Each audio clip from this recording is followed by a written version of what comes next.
जाएंगे उसका कैसे सर्विस रिक्वेस्ट को एडमिनिस्टर कर सकते हैं। तो इवन सर्विस एरिया में भी हमने ऑप्शन दिया, वहां पे डायरेक्टली सर्विस रिक्वेस्ट वो भी on behalf of the doctor या ऑफलाइन एडवाइस पे वो रिक्वेस्ट राइज कर सकते हैं, और उसी के ऊपर सर्विस प्रोसीजर एडमिनिस्टर करने का जो है तो वो भी वहां पे कंप्लीट कर सकते हैं।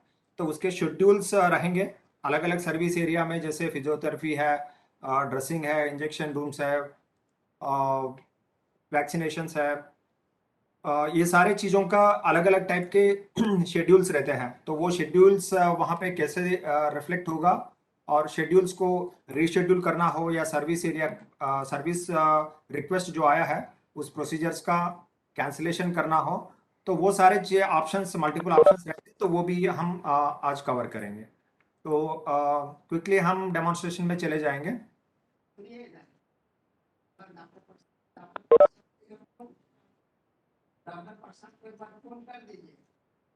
ये डॉक्टर डेस्क में हम यहाँ पे देख रहे हैं, एक पर्टिकुलर केस हमने ओपन किया ओपीडी में, या आईपीडी में भी सेम टाइप की सर्विस रिक्वेस्ट वहां से भी इनिशिएट कर सकते हैं। तो ओपीडी से हम डेमोन्स्ट्रेशन के लिए देखेंगे।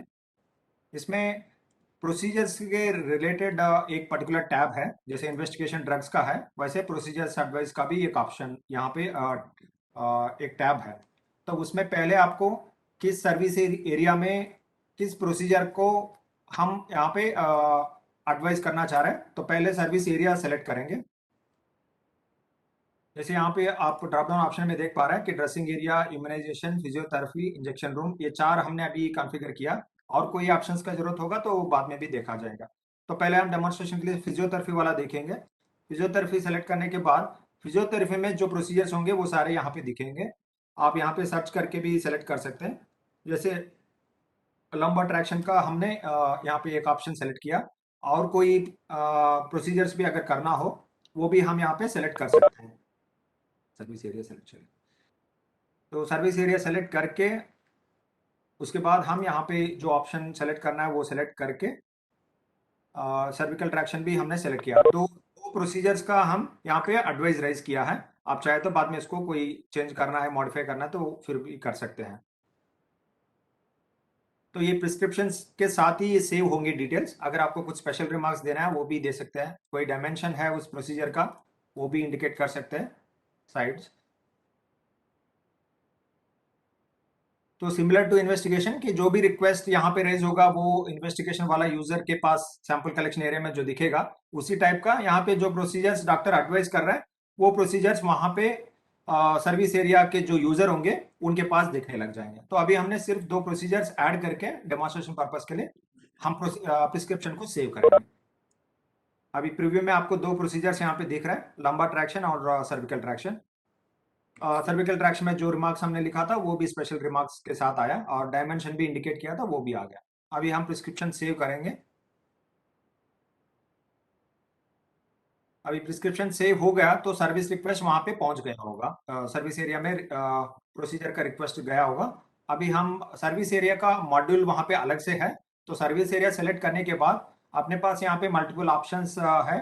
ऑफलाइन सर्विस रिक्वेस्ट करना हो या सर्विस एडमिनिस्टर करना हो जो रिक्वेस्ट आ गया, और सर्विस अगर कोई चीजें कैंसिल करने का जरूरत पड़ा तो वो कैंसिल करना गलती से आ गया, या वो सर्विस यहाँ पे आज के डेट में अवेलेबल नहीं है, इस टाइप की चीज़ों में कैंसिलेशन भी ऑप्शन है। उसके बाद जो सर्विस के लिए रिक्वेस्ट आया हो, वैक्सीनेशन का हो या फिजियोथेरेपी का, शेड्यूल्स में अगर किसी भी रीजन से यूजर या नहीं तो जो यूजर वहां पे रहेंगे सर्विस प्रोसीजर्स एडमिनिस्टर करने वाला, उनके शेड्यूल के हिसाब से, अवेलेबिलिटी नॉन अवेलेबिलिटी के हिसाब से अगर कोई चीजें रीशेड्यूल करना हो, अगर कोई प्रोसीजर 3 दिन में एक बार करने का अगर शेड्यूल है, तो थर्ड डे अगर डॉक्टर नहीं रहता है या नहीं तो पेशेंट के अवेलेबिलिटी में इश्यू है तो उसको रीशेड्यूल भी कर सकते हैं। तो वो भी यहाँ पे ऑप्शन रहेगा। फिर हाँ, तो ये स्टेटस को चेक करने के भी ऑप्शंस यहाँ पे है। तो पहले हम क्या करेंगे, सर्विस ऑफलाइन रिक्वेस्ट भी यहाँ पे डायरेक्टली कैसे राइज कर सकते हैं वो भी एक बार चेक कर लेते हैं। तो यहाँ पे आपको सीआर नंबर पेशेंट का टाइप करना होगा। उसके बाद यहाँ पे सर्विस एरिया से अगर जिस यूजर को जो सर्विस एरिया एक्सेस दिया वो ही वाला दिखेगा, अगर एक से ज्यादा दिया तो आपको ड्रॉप डाउन में सेलेक्ट करना है। उसके बाद आप यहाँ पे उसके रिलेटेड प्रोसीजर जो अवेलेबल होंगे उसको सेलेक्ट करेंगे। और यहाँ पे आप देख सकते हैं कि नॉर्मली सिटिंग्स कितने रिक्वायर्ड है एक प्रोसीजर के लिए, वो हमने जो इन्फॉर्मेशन हमको मिला है रेलवे हॉस्पिटल से, उसके हिसाब से हमने कॉन्फ़िगर किया। अगर कोई हॉस्पिटल में इसके अलग ओपिनियन है, अलग टाइप के चाहिए, वो हमको बता सकते हैं, उसके अकॉर्डिंगली हम हॉस्पिटल के हिसाब से मॉडिफाई भी कर सकते हैं। जैसा अभी हमने लंबा ट्रैक्शन का देखा, so normally it is required with 5 seatings. तो वो 5 सीटिंग्स का यहाँ पे सिस्टम ऑटोमेटिकली ले रहा है। कोई हॉस्पिटल में बोलेंगे नहीं ये 3 सीटिंग में खत्म हो जाएगा, तो 3 सीटिंग का हम हॉस्पिटल के हिसाब से भी इसको मॉडिफाई कर सकते हैं। उसके बाद किस डेट से इसको स्टार्ट करना है वो इंडिकेट कर सकते हैं वहां पे। उसके अकॉर्डिंगली वो सिटिंग्स के शेड्यूल के हिसाब से वो डेट्स भी मैप होके डायरेक्टली आ जाएगा। उसके बाद इसको सेव कर सकते हैं। तो यहाँ पे कंफर्मेशन आ गई कि रिक्विजिशन रेज्ड सक्सेसफुली।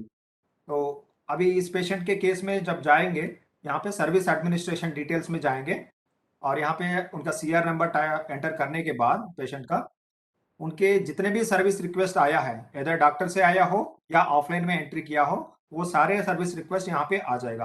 आप देख सकते हैं यहाँ पे 2 तारीख से हमारे 3 सर्विस रिक्वेस्ट यहाँ पे प्रोसीजर्स के आए हैं। तो एक लंबा ट्रैक्शन, सर्विकल ट्रैक्शन, ये दोनों हम डॉक्टर डेस्क से किया थे। और लास्ट वाला जो ड्रेसिंग वाला है वो ऑफलाइन रिक्वेस्ट में हमने यहाँ पे किया था। और इसका सिटिंग्स की इंफॉर्मेशन भी आ रहा है कि सिटिंग्स, टोटल सिटिंग्स में कितने अभी ड्यू आ रहा है। तो फर्स्ट 3 जो है, 1 आउट ऑफ 5 सिटिंग्स का अभी फर्स्ट वाला ही ड्यू है। उसके बाद लास्ट वाला जो है एक ही सिटिंग है, तो 1 out of 1 is due now. तो उसका स्टेटस भी आप यहाँ पे चेक कर सकते हैं, और रिमार्क्स जो वहाँ पे डॉक्टर लिखे थे वो इंस्ट्रक्शंस भी यहाँ पे डायरेक्टली आ जाएंगे। तो इसको भी देख के इसके अकॉर्डिंगली वहाँ पे जो भी प्रोसीजर्स एडमिनिस्टर करने वाले होते हैं उसके अकॉर्डिंगली ये कर सकते हैं। और इसके बाद हम एक प्रोसीजर को सिलेक्ट करेंगे। उसके बाद उस प्रोसीजर के रिलेटेड इंफॉर्मेशन यहाँ पे कंप्लीट करने के बाद अपडेट करेंगे कि ये सर्विस, ये प्रोसीजर जो भी है वो एडमिनिस्टर किया, कंप्लीट कर दिया। तो यहाँ पे एक सिटिंग का सर्विकल ट्रैक्शन का इंफॉर्मेशन सेव हो गया। अब यहाँ पे कंफर्मेशन आ गया कि डेटा सेव सक्सेसफुली। इसी पेशेंट का जब दोबारा हम ये चेक करेंगे, तो यहाँ पे आ जाएगा कि two second out of 5 sittings जो है वो अभी ड्यू हो रहा है। तो यहाँ पे शेड्यूल के हिसाब से डेट्स भी यहाँ पे ऑटोमेटिकली मॉडिफाई होके आ रहा है। अभी शेड्यूल्ड सर्विस डेट जो है नेक्स्ट डे दिखा रहा है यहाँ पे। तो इसी लाइंस में आपके बाकी अपार्ट फ्रॉम दी फिजियोथेरेपी, आपके ड्रेसिंग के रिलेटेड हो या वैक्सीनेशन के रिलेटेड, वो सब चीज़ें भी यहाँ पे दिख जाएंगे। अगर किसी को सर्विस एरिया कुछ प्रोसीजर जो एडवाइस किया गया उसको अगर कैंसिल करना पड़े, तो सर्विस कैंसिलेशन सेलेक्ट करेंगे, पेशेंट का सीआर नंबर सेलेक्ट करेंगे। उसके बाद यहाँ पे कैंसिलेशन रीजन एंटर करके सेलेक्ट करने के बाद हम यहाँ पे कैंसिल कर सकते हैं उसको। तो ये मिस्टेकनली अगर एंटर हुआ तो हम वहाँ पे रिमार्क्स डाल के उसको सेव करेंगे, तो वो सर्विस रिक्वेस्ट यहाँ से हट कैंसिल हो जाएगा, और वहाँ पेशेंट के केस में ये नहीं दिखेगा अभी। उसके बाद अगर कोई चीज़ें रीशेड्यूल करने का जरूरत पड़ा तो उसमें भी सेम पेशेंट का सीआर नंबर एंटर करेंगे। उसके बाद यहाँ पे वो उसका प्रोसीजर सेलेक्ट करने के बाद यहाँ पे उनका जो शेड्यूल्स आया है वो शेड्यूल्स डेट वाइज यहाँ पे दिखेगा। आप डेट वाइज इसको चेंज करना है तो आप उसको सेलेक्ट करके उसका डेट्स मॉडिफाई करके रीशेड्यूल कर सकते हैं। यहाँ कुछ रिमार्क्स भी डालना है तो वो ये रिमार्क्स देख सकते हैं जो डॉक्टर का आया था। उसके बाद यहाँ पे इंडिकेट कर सकते हैं कि ये रीशेड्यूल किया जा रहा है। अब यहाँ पे रीशेड्यूल का इंफॉर्मेशन भी सेव हो गया। अभी यहाँ पे देख सकते हैं कि उसका पहले वाला डेट जो दिख रहा था, तो उसको हमने रीशेड्यूल करके आज के डेट में ले लिया, और आज इसको करना है तो कंप्लीट कर सकते हैं।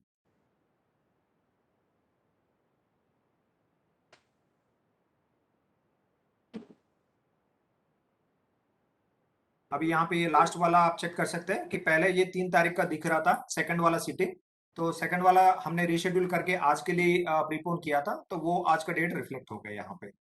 तो उसके हिसाब से ये शेड्यूल वाइज इसका एडमिनिस्टर किया जा सकता है। उसके बाद ये पेशेंट डिटेल्स देखना हो तो यहाँ पे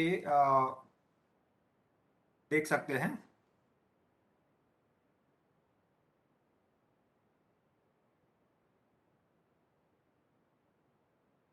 डिपार्टमेंट वो तो यहाँ पे जो जो भी हमने यहाँ पे सर्विस के रिक्वेस्ट आया हो प्रोसीजर्स का, या उसके एडमिनिस्ट्रेशन कंप्लीट हो गया, उसके बाद ये सारे चीजें ईएमआर में भी रिफ्लेक्ट होना चालू हो जाएगा।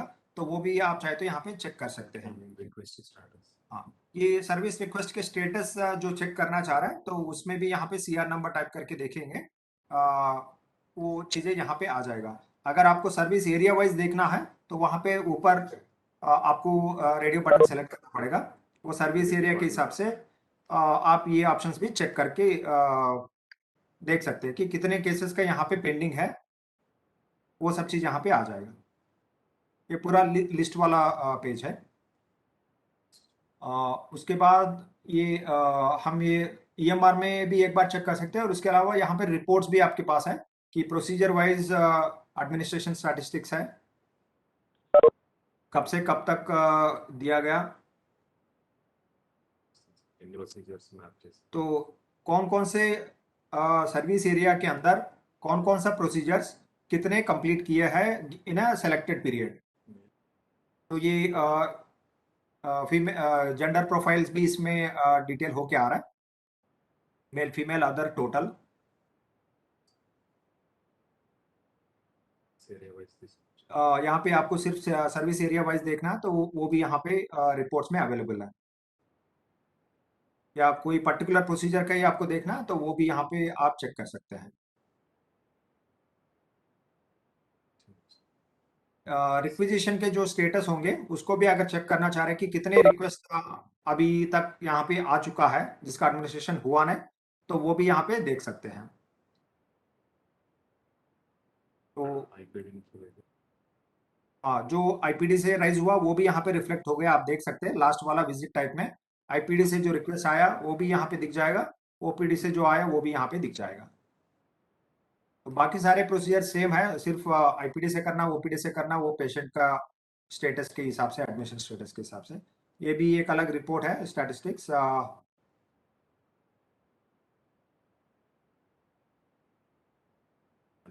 हाँ, तो बाकी आप खुद भी यहाँ पे रिपोर्ट्स एक्सप्लोर कर सकते हैं, और आपको अलग टाइप के रिपोर्ट चाहिए तो आप फॉर्मेट डिफाइन करके दे दीजिए, उसके हिसाब से हम देख लेंगे।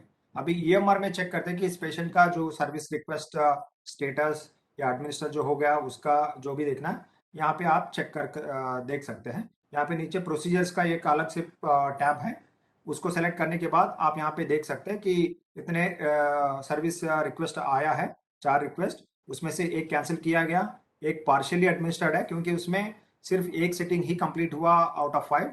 उसके बाद बाकी चीजें अभी भी इनिशिएट भी नहीं हुआ, पार्शियली भी एडमिनिस्टर नहीं हुआ, वो सिर्फ रिक्वेस्ट राइज किया गया। तो वो भी स्टेटस आप यहाँ पे चेक कर सकते हैं। तो मेरे ख्याल से हम ब्रीफली ये बता दिया, क्योंकि इसमें बहुत ज़्यादा कॉम्प्लेक्स प्रोसेस नहीं है।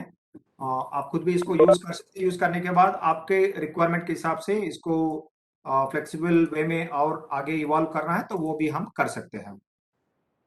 तो जितना हमने ऑलरेडी कॉन्फ़िगर किया उसका चेक कर सकते हैं, और आपके रिक्वायरमेंट्स मेरे ख्याल से यूजर्स का सर्विस एरिया के लिए ऑलरेडी नहीं दिया है, तो वो पहले रिक्वायरमेंट्स आइडेंटिफाई कर लीजिए कि इसमें ऑफलाइन रिक्वेस्ट कौन कर सकते हैं। तो आप एक स्टैंड बाई वे में रख लीजिए, ताकि अगर वो पर्टिकुलर डॉक्टर वहां पे अवेलेबल नहीं रहेगा तो किसको देना है। उसके बाद सर्विसर एडमिनिस्टर कौन कर सकते हैं, कैंसिलेशन कौन कर सकते हैं, अगर वहां पे कोई बे एरिया रहेगा वहां से इसको हैंडल करना, तो वो भी यहाँ पे कर सकते हैं।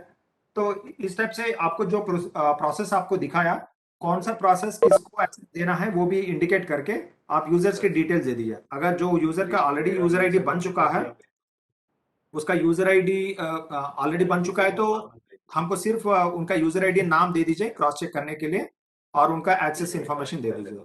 अगर यूजर नहीं बना अभी तक, तो कंप्लीट यूजर डिटेल्स दे दीजिए, उसके साथ में उस यूजर का एक्सेस का इंफॉर्मेशन भी इंडिकेट करके हमको मेल कर दीजिए support@hmis@railtelindia.com पे।